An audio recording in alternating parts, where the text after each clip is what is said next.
Why your silence makes people uncomfortable. The mirror effect explained. The character sits across from someone at a small table, a casual lunch, a work meeting, a first date. The other person is talking. The character listens, calm, present, not filling every gap with a sound or a nod or a reflexive laugh. Just listening. A natural silence opens between them. 2 seconds. 3. The other person keeps talking. Faster now, adding details they didn't need to add, explaining something they had already explained. Their hands move more. They laugh at something that wasn't funny. The character hasn't done anything. He hasn't frowned, hasn't crossed his arms, hasn't signaled disapproval in any visible way. He just didn't fill the silence. You have been in this situation, not as the one who kept talking, as the one who stayed quiet. And you watch someone unravel slightly in front of you without understanding why, without meaning to cause it, without doing anything at all.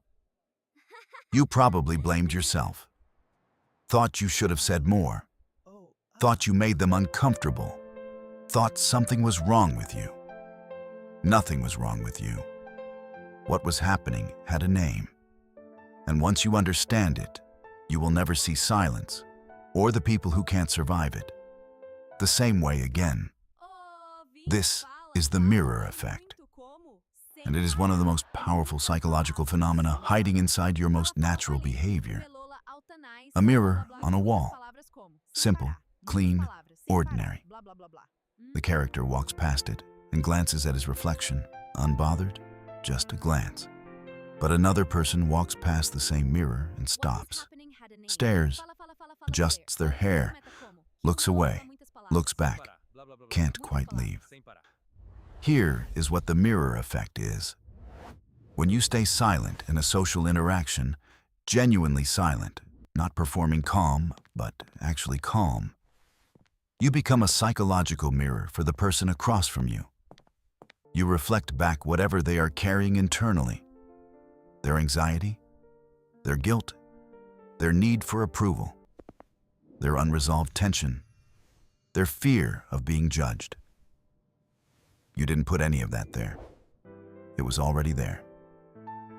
Your silence simply removed the noise that was covering it. The character back at the table. The other person is still talking, still filling. The character takes a slow sip of his coffee. Watches. He is not doing anything to this person.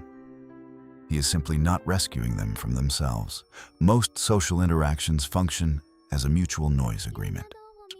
Everyone produces enough verbal and emotional output to keep the internal discomfort of both parties managed. It is not dishonest.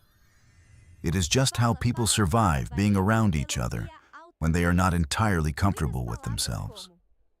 The quiet person breaks that agreement without meaning to. Their silence removes their half of the noise, and suddenly the other person is alone with whatever they were using the noise to avoid. The discomfort they feel is not caused by you. It is revealed by you. There is a significant difference. A group conversation at a party. 4 people talking, laughing, trading stories. The character stands at the edge of the group, present but quiet, drink in hand. He is listening. Genuinely, he's not withdrawn. He is fully there. But he is not producing. And 2 of the people in the group begin performing slightly harder. The jokes get louder. The stories get more detailed. There is a significant difference. One of them glances at the character between sentences, checking, recalibrating, looking for a signal that hasn't come. Here is the psychology underneath this. Human beings are constantly running a social feedback loop. We say something, we receive a reaction, we adjust.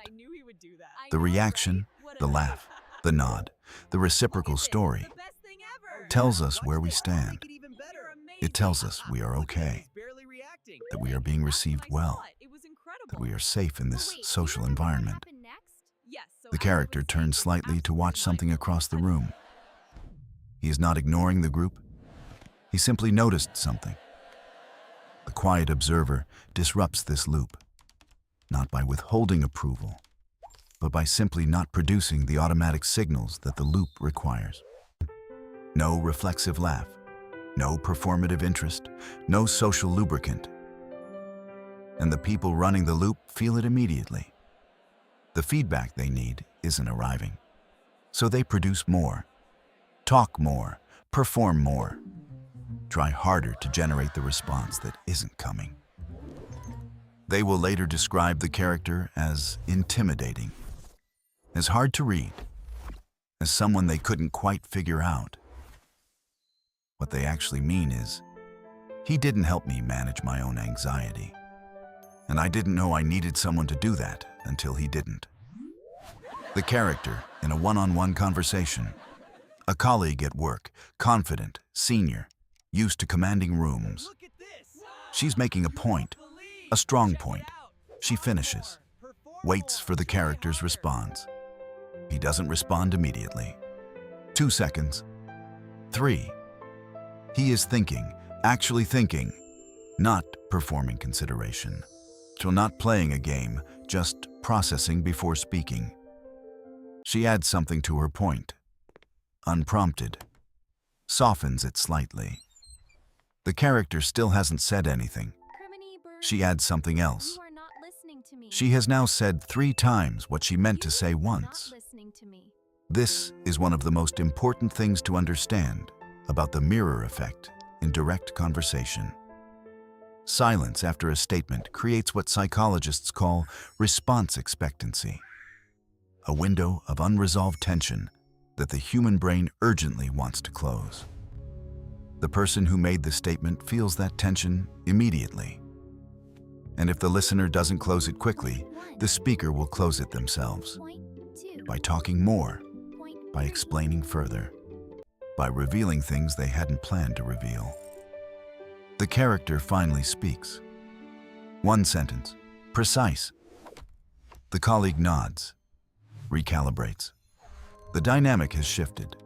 She doesn't quite know how.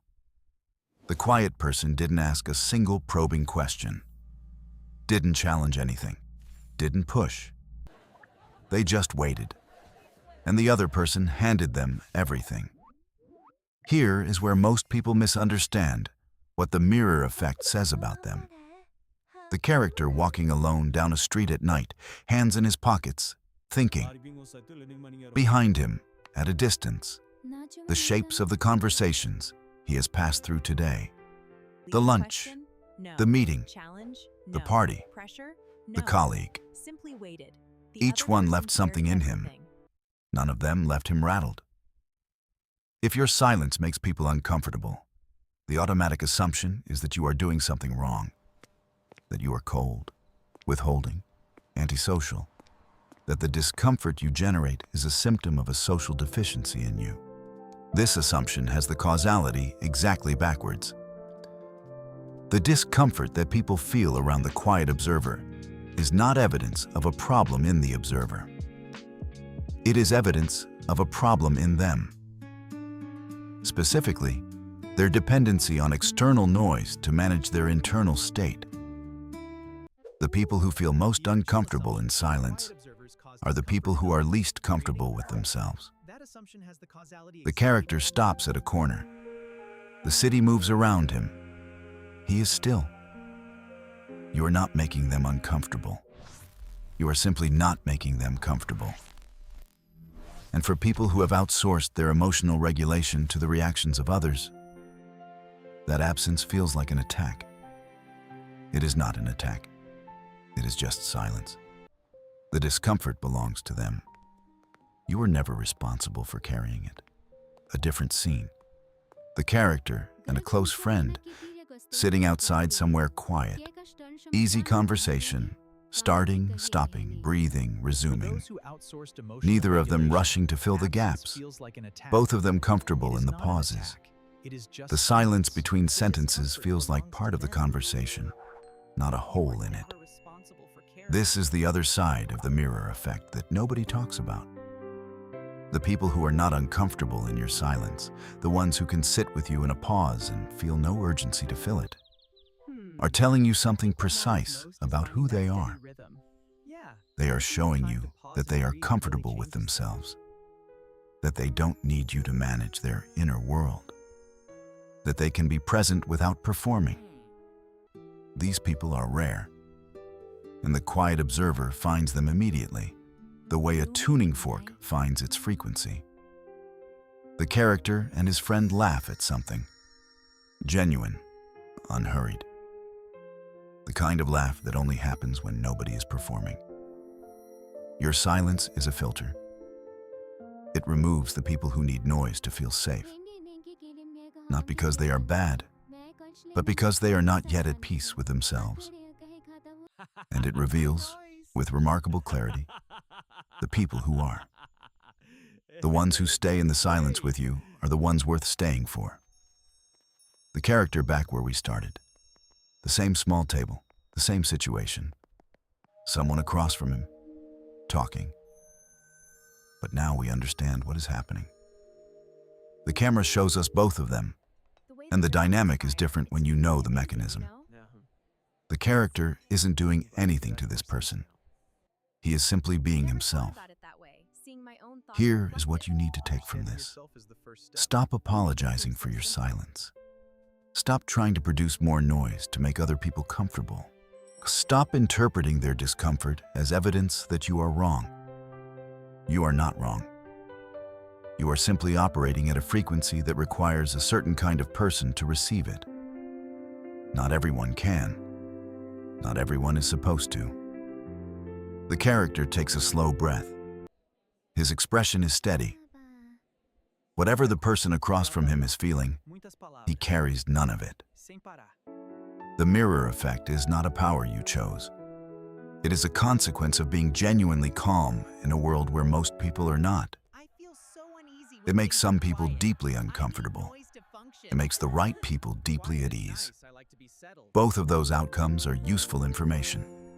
Use it accordingly. The character leaves. The table is empty. The other person is still sitting there, slightly unsettled, turning their coffee cup in their hands, not quite sure what just happened or why they said so much. Subscribe. Because every week, we decode another layer of the system. The psychology behind the dynamics that shape your relationships, your environment, and the way people experience you. You have always had this effect. You have always had this effect on people. Now you know what it is. And knowing what it is means you are never confused by it again.